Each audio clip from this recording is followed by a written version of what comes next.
আসসালামু আলাইকুম। আপনারা সবাই কেমন আছেন? আশা করি ভালো আছেন। আমিও ভালো আছি। আজকে আপনাদের সঙ্গে শেয়ার করব ফেলে দেওয়া সবজির ঝোলের রেসিপি।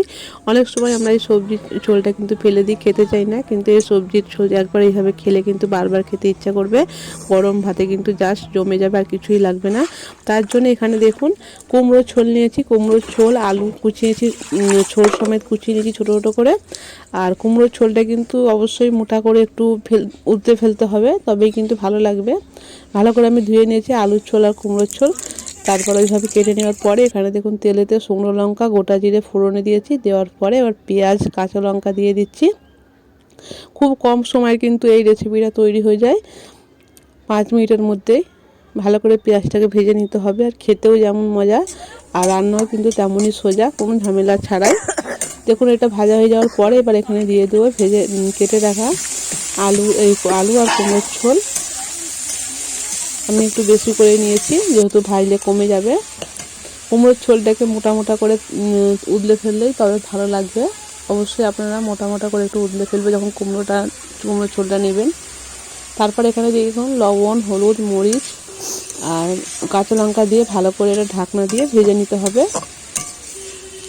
আঁচটা মিডিয়াম থেকে হাই রাখতে হবে, খুব তাড়াতাড়ি হয়ে যাবে, বেশিক্ষণ সময় লাগবে না।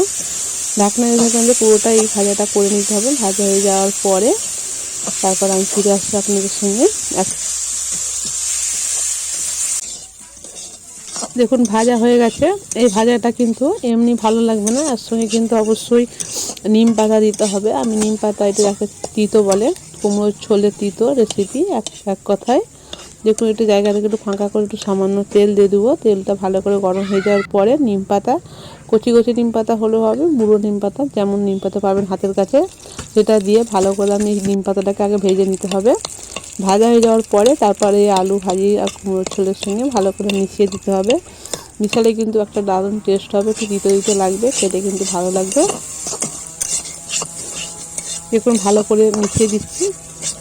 মিশানো আমার হয়ে গেছে। এবার আমি দিয়ে দেবো ধনে পাতা। ধনে পাতা দিলেও সুন্দর একটা ফ্লেভার আসবে, খেতে কিন্তু আরও ভালো লাগবে।